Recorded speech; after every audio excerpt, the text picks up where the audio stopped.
Hello everybody, it's Catherine from Jayne Catherine on Books, and I'm here with one of my... I took Nelson for a walk and came back with books. Yeah, any excuse to buy books, that's us, that's me. So I've done a couple of these before, I think. I sometimes take Nelson for a lovely walk along Caton Bay, the old road to Caton Bay. It's now disused because they've done a big bypass, but it's all lovely. It's overgrowing a bit with wildlife and wildflowers, and it's great to take the dog. And there's a few houses that are still there, and one in particular has a stall outside, weather permitting, and yeah, any books sold, he gives all the money to charity, and I think that's a great idea. So I managed to get 5 books for a £5. And then also my Auntie Maureen and Uncle Dennis came to visit, and they brought an old Sunday school book of Uncle Dennis's. So I'm pleased with that, because that can be used in my junk journaling. So don't forget, if you don't know about it, I've got my other channel, which is Created by Catherine. All sorts of crafty things go on there. So without further ado, let's see what I got on my book walk. I've started now putting a little bit, you know, a £5 in my dog walking bag, just in case I can get some books. First one I've been wanting for quite some while. This is Life After Life, Kate Atkinson. This looks like it's never been read. The spine's not broken or anything. And this is one that I haven't got. It's historical fiction. So it says, what if you had a chance to live your life again and again until you finally got it right? So during a snowstorm in England in 1910, a baby is born and dies before she can take her first breath. During a snowstorm in England in 1910, the same baby is born and lives to tell the tale. And I like Kate Atkinson's writing. This won the Costa Novel Award in 2013. And this is about 4 or 5 that I've got of hers now. The only one I've read is the something the Night at the Museum, which is really good. Nothing to do with museums, but it's really good. Right, the next two, I've got these because they can be mended. David will mend them so I can use them for my junk journaling. But look at this. This is stunning.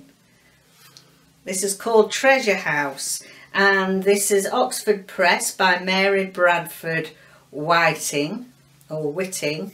It's in bad shape. I kept seeing it and I think nobody's going to love it. I didn't want it to end up going in the bin. So we've rescued it, and yeah, David will be able to do something with this, so we can use the end boards. And it's got really lovely, and I know as books you're probably not interested, but the lovely coloration on that, they can all be repurposed for journaling, junk journaling. It's got a lovely, look at this photo that's in it there. And it's got a Sunday school. It says presented to Lillian May Ward, or it might be Gillian May Ward, Christmas 1933. So yeah, excited with that one.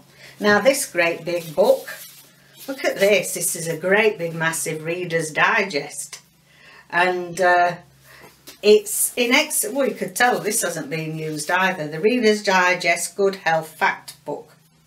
And look how lovely this is. So I'm going to, again, I'm going to repurpose this to make a big journal. Might even make a nice photographic album. It's got purple end papers. It's got loads of interesting facts and things in for reading, so I shall have a little read at some of those. And it's also telling you about poisonous plants, keep the children away. So there's all sorts of things that I can actually cut out of there for my collage. Yeah, could hardly carry that one home. And then the last two that I got were two Sarah Waters. Now, I've read all Sarah Waters' books at the library, and so I haven't got all of them in my own copy. So the first one I got was The Night Watch, and the last one that she did, The Paying Guests. Beautiful condition. The spine doesn't look broken at all in that one, and that one. So these are a bit later on in time. The Paying Guest is set in 1922. So yeah, we are well on from Victoria. And this is in London. Can't talk today, it's been one of those days. Takes place in London in 1922. And Mrs. Ray and her daughter Frances take in paying guests.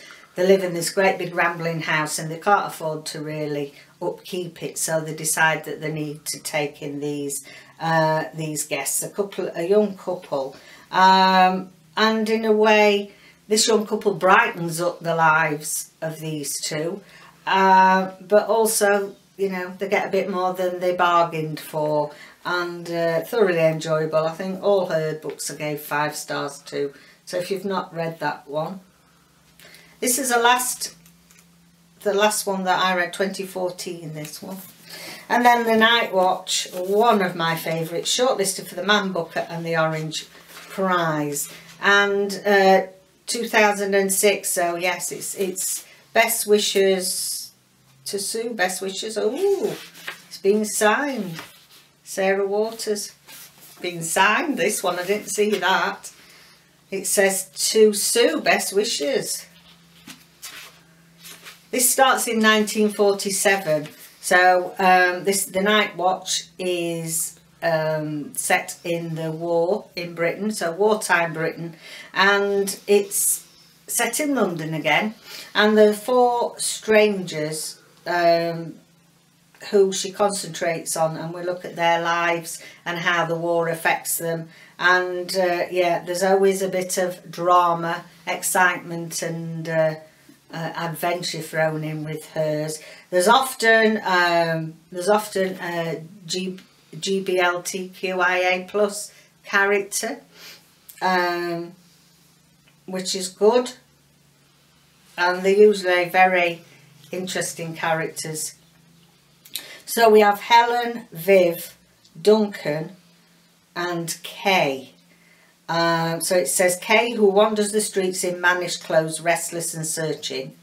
Helen, who harbours a troubling secret. Viv, glamour girl, recklessly loyal to a soldier lover. And Duncan, an apparent innocent, struggling with demons of his own.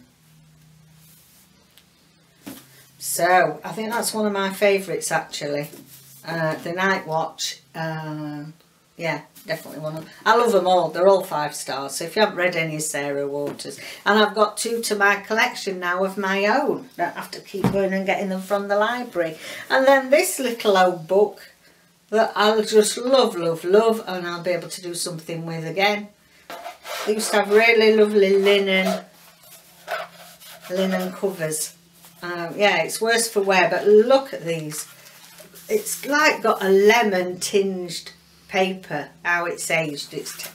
So it must have been a really vibrant cream when it was first published for it to go that colour.